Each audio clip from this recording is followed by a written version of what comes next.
Good day, everyone. My name is Mr. Alexis P. Gloria, and welcome to my class. This is Practical Research 2. Particularly, we're on Quarter 1, Module 1, Nature of Inquiry and Research. And we're on Lesson 3, the kinds of variables and their uses. Let me show you now my screen.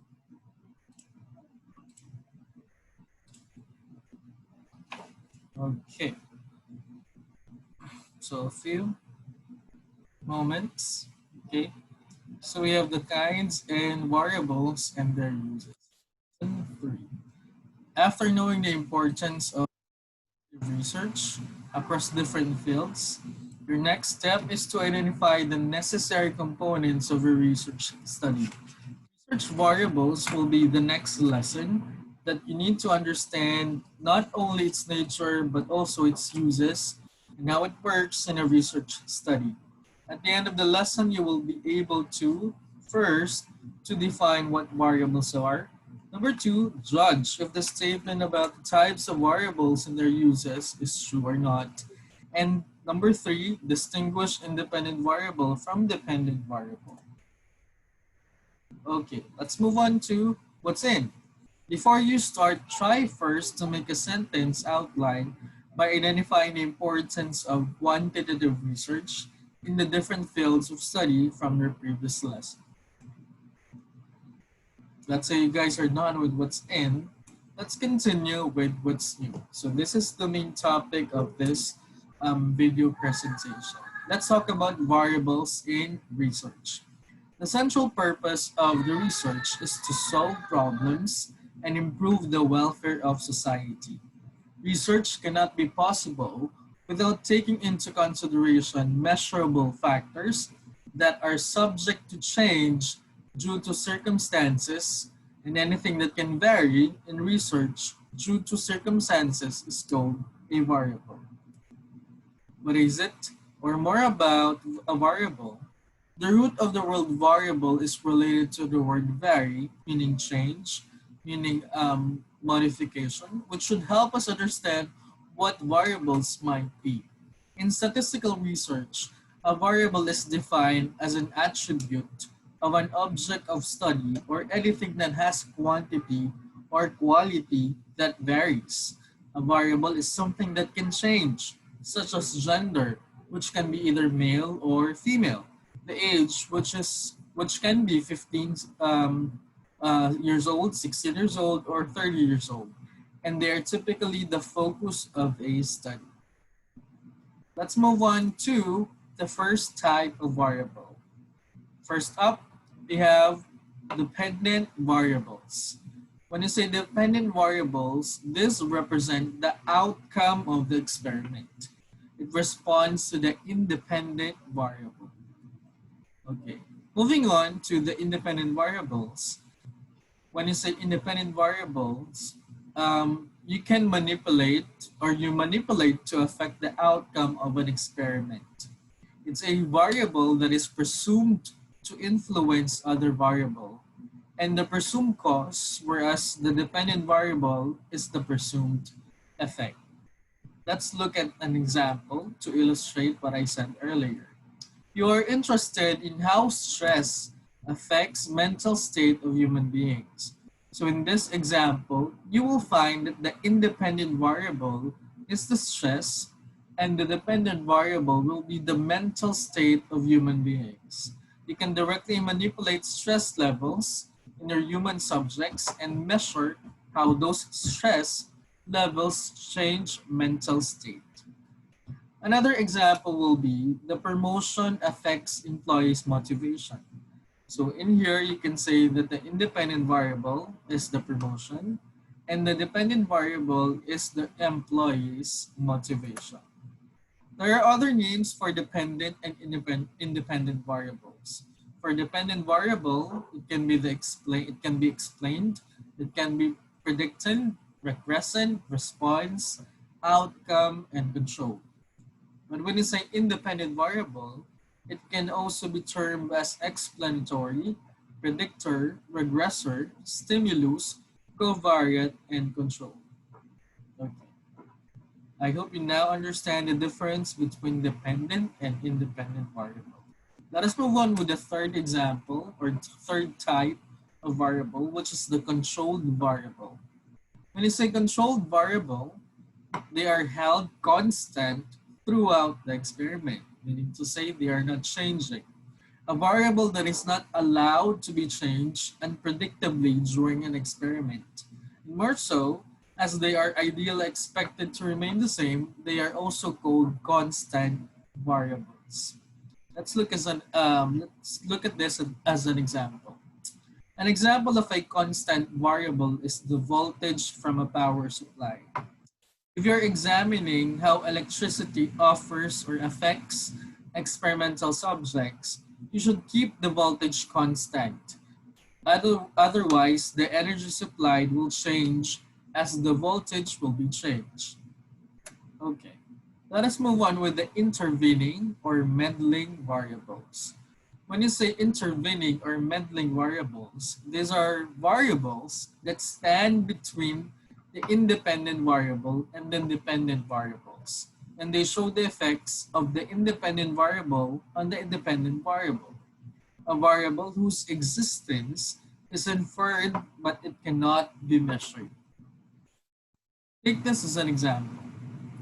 Determining the effect of video clips on learning ability of students of Philippines. The association between video clips and learning ability needs to be explained. These are the other variables that intervene, such as anxiety, fatigue, motivation, improper diet, etc. Meaning to say, these variables may affect the result of the study. Okay, moving on, we have the moderator variables. When you say motivator variables or moderating variables, they can be qualitative, non-numerical values like race, socioeconomic, class, or sex, or quantitative or numerical like values like weight, reward, level, or age. This is the third variable that affects the strength of the relationship between the independent and dependent variable in data analysis. For example, according to the American Psychological Association, stress has a bigger impact on men than women. Sex is a qualitative variable that moderates the strength of an effect between stress and health status.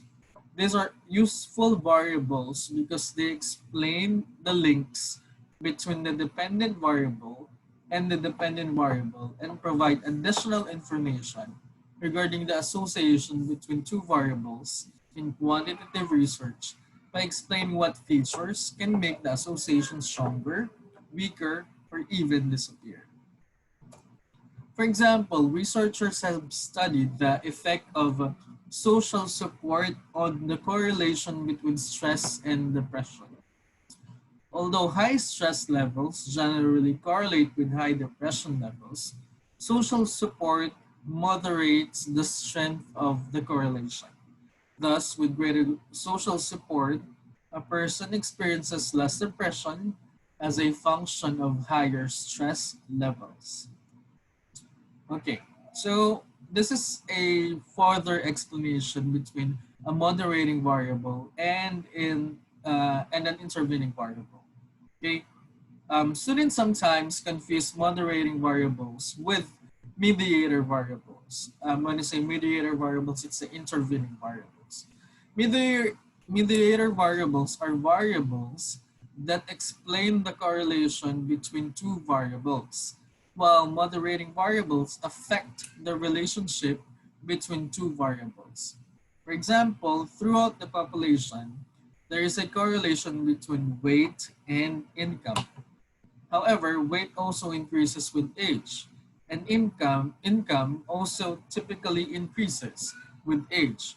So in here, age is the mediating variable that explains the correlation between weight and income level. The last type of variable in this lesson is called extraneous variables. These are variables or are those factors in the research environment which may affect the dependent variables but which are not controlled.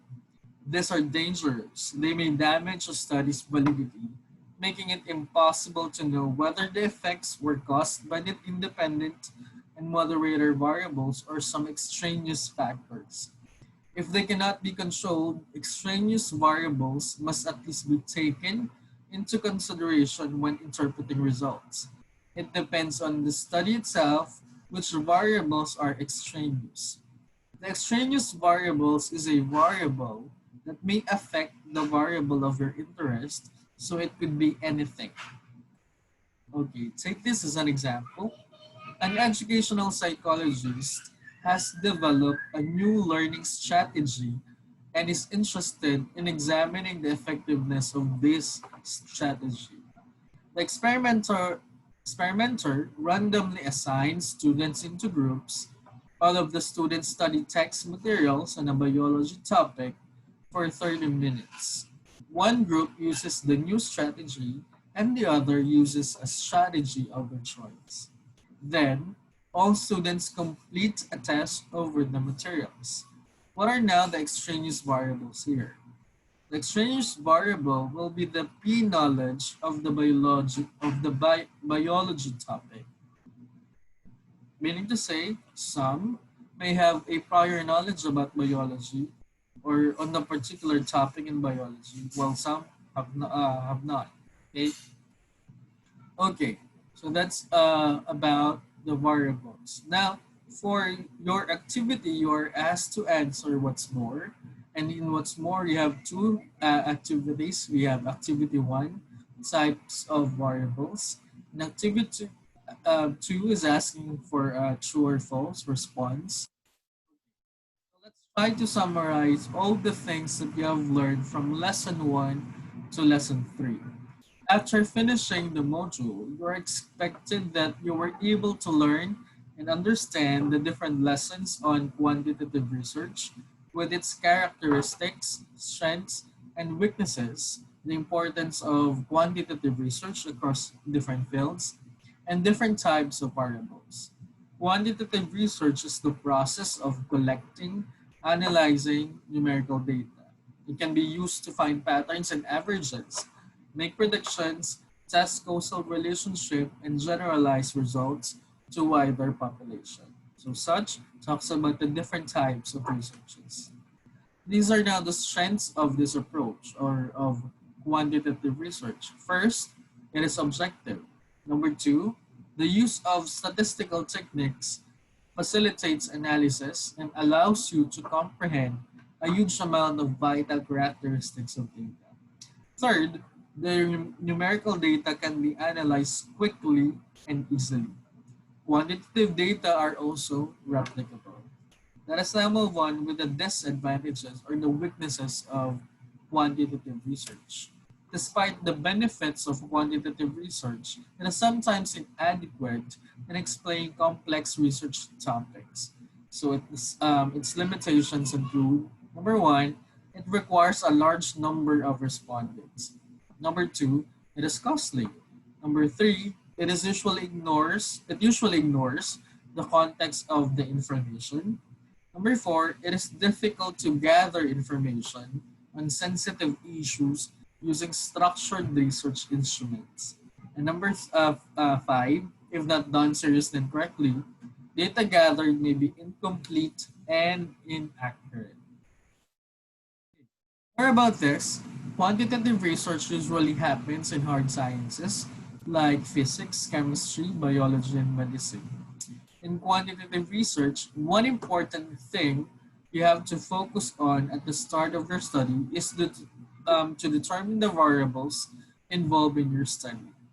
Next, variables are two types, independent variables and dependent variables. However, as you carry out the research, one, two, or more variables or extra variables may crop up to create an impact on the relationship between the independent and dependent variables. And being extra variables, they form this other type of variable. Okay, and by attaining all of this, you are now ready to apply what you have learned in your final output as a requirement in practical research too. Okay, let us move on with what I can do. So in this part, you will do the following. Letter A, write down topics aligned with your strand. Letter B, for each topic, you will identify the variables and their types. Letter C, then indicate the possible strengths and weaknesses of a research topic and use the pattern to present your answer to this activity. This can be found on pages 20 to 21. For the assessment, let us assess what you have learned in this module. These are the lessons you encountered in this module. So you are asked to answer the following questions by writing the letter of the correct answer on the space provided. Let us see if you improve your performance. This can be found on pages 22 to 24.